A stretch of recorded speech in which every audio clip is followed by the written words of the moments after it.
Campur katanya mereka belum dipindah aja.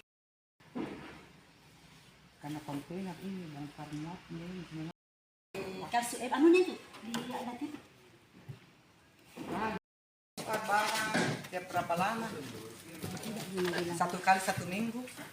Oh iya sebagai Khawatir kalau kebakaran dalam itu kemungkinan ini padat